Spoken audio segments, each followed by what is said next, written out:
بسم اللہ الرحمن الرحیم۔ قرآن حکیم میں اللہ تعالیٰ نے 70 سے زیادہ مرتبہ نماز کا حکم دیا ہے۔ ان میں سے کئی آیات میں براہ راست نماز قائم کرنے کا حکم ہے، جبکہ بعض میں نماز کو صفات مومنین میں شامل کیا گیا ہے۔ اسی طرح قرآن حکیم میں ارشاد ہے وَأَقِیمُوا الصَّلَاةَ وَآتُوا الزَّکَاةَ وَارْکَعُوا مَعَ الرَّاکِعِینَ، نماز قائم کرو، زکوٰۃ دو اور رکوع کرنے والوں کے ساتھ رکوع کرو۔ اس آیت مبارکہ میں اقیم الصلاۃ کا مطلب صرف نماز پڑھنا نہیں بلکہ نماز کو باقاعدہ پابندی سے اور خشوع خضوع کے ساتھ ادا کرنا ہے۔ رکوع کرنے والوں کے ساتھ رکوع کرو، یعنی جماعت سے نماز پڑھنا زیادہ افضل ہے۔ ایک اور جگہ ارشاد ہے اننی انا اللہ لا الہ الا انا فاعبدنی واقم الصلاۃ لذکری، بے شک میں ہی اللہ ہوں، میرے سوا کوئی معبود نہیں، بس میری عبادت کرو اور میری یاد کے لیے نماز قائم کرو۔ یہ آیت مبارکہ حضرت موسیٰ علیہ السلام کو خطاب ہے۔ یہاں نماز کو ذکر الہی یعنی اللہ کی یاد سے جوڑا گیا ہے۔ نماز صرف فرض نہیں بلکہ دل کو اللہ سے جوڑنے کا ذریعہ بھی ہے۔ قد افلح المؤمنون الذین هم فی صلاتهم خاشعون، کامیاب ہو گئے وہ مومن جو اپنی نمازوں میں خشوع اختیار کرتے ہیں۔ یہ آیت نماز کے باطنی پہلو کو اجاگر کرتی ہے۔ خشوع یعنی دل کا جھکاؤ، عاجزی، توجہ۔ نماز میں اگر خشوع ہو تو وہ دل کو زندہ کر دیتی ہے۔ نبی کریم رؤوف الرحیم صلی اللہ علیہ وآلہ وسلم نے فرمایا، اگر تمہارے دروازے پر ایک نہر ہو اور تم روزانہ 5 مرتبہ اس میں نہاؤ تو کیا تمہارے جسم پر میل باقی رہے گی؟ صحابہ نے کہا نہیں یا رسول اللہ۔ آپ نے فرمایا 5 وقت کی نماز گناہوں کو ایسے ہی دھو دیتی ہے جس طرح پانی جسم کو پاک کرتا ہے، نماز روح کو پاک کرتی ہے، دل کو نرم کرتی ہے اور گناہوں کو دھو دیتی ہے۔ سبحان اللہ۔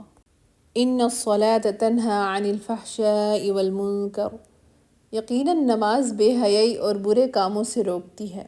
سچی نماز انسان کو برے کاموں سے بچاتی ہے۔ اگر نماز کے بعد بھی انسان گناہ کرتا ہے تو وہ نماز دل سے نہیں بلکہ صرف رسم پوری کر رہا ہے۔ اسی طرح نبی کریم صلی اللہ علیہ وآلہ وسلم نے فرمایا قیامت کے دن سب سے پہلا سوال بندے کی نماز کے بارے میں ہوگا۔ اگر وہ درست ہوئی تو باقی اعمال بھی درست ہوں گے ورنہ باقی سب خراب ہوں گے۔ یاد رکھیں نماز ایک کفالت نامہ ہے باقی اعمال کے لیے، اگر یہ خراب ہے تو بندہ پھر خسارے میں ہے۔ جس طرح نماز کے بہت سارے روحانی فائدے ہیں اسی طرح جسمانی اور ذہنی فوائد بھی ہیں، جیسے کہ رکوع، سجدہ اور قیام جیسے حرکات جسم کو فٹ رکھتے ہیں۔ سجدے سے خون کا بہاؤ دماغ کی طرف بڑھتا ہے جو ذہنی سکون کا باعث بنتا ہے۔ نماز ذہنی تناؤ، ڈپریشن اور بے چینی کا علاج ہے۔ قرآن خود کہہ رہا ہے الا بذکر اللہ تطمئن القلوب، بے شک اللہ کی یاد ہی دلوں کو سکون دیتی ہے۔ نماز اللہ سے بات کرنے کا ذریعہ ہے۔ سجدے میں بندہ اللہ کے سب سے قریب ہوتا ہے۔ جس طرح نماز پڑھنے والوں کے لیے انعامات ہیں اسی طرح نماز نہ پڑھنے والوں کا انجام اور سزا بھی بہت سخت ہے۔ قرآن حکیم میں ارشاد ہے ما سلککم فی سقر قالوا لم نک من المصلین، تم دوزخ میں کیوں داخل ہوئے؟ وہ کہیں گے ہم نماز نہیں پڑھتے تھے۔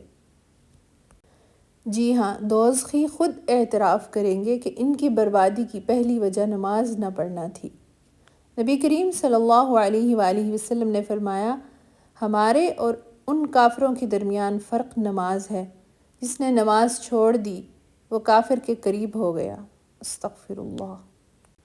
یہ حدیث مبارکہ اس بات پر زور دیتی ہے کہ نماز چھوڑنا دین سے باہر لے جانے والا عمل بن سکتا ہے۔ جو نماز نہیں پڑھتا اس پر بہت نحوست آتی ہے، جیسے چہرے سے نور ختم ہو جاتا ہے، رزق میں برکت نہیں رہتی، دل سخت ہو جاتا ہے، موت سے پہلے توبہ کی توفیق نہیں ملتی انسان کو۔ اللہ رب العزت نے انسان کو پیدا ہی اسی لیے کیا ہے کہ وہ اس کی عبادت کرے۔ عبادت کی سب سے عظیم، واضح اور مسلسل شکل نماز ہے۔ نماز صرف عبادت نہیں بلکہ بندے کی اللہ سے تعلق کی سب سے مضبوط رسی ہے۔ نماز نبی کریم صلی اللہ علیہ وآلہ وسلم کو معراج کی رات بطور خاص اللہ نے عطا کی۔ یہ اس عبادت کی عظمت کی نشانی ہے کہ کسی فرشتے کے ذریعے نازل نہیں ہوئی بلکہ اللہ نے خود عطا کی۔ اس سے اللہ سے تعلق مضبوط ہوتا ہے، دل میں نرمی اور عاجزی پیدا ہوتی ہے، گناہوں کی معافی اور اللہ کا قرب بھی حاصل ہوتا ہے۔ سورۃ مریم کی آیت نمبر 19 کا مفہوم کچھ یوں ہے: ان کے بعد ایسی نسل آئے گی جنہوں نے نماز کو ضائع کر دیا، وہ جلد ہی تباہی دیکھیں گے۔ جس نے نماز کو جان بوجھ کر چھوڑا، اللہ کا اس سے کوئی تعلق نہیں۔ نماز چھوڑنے والا قیامت کے دن اندھا اٹھایا جائے گا۔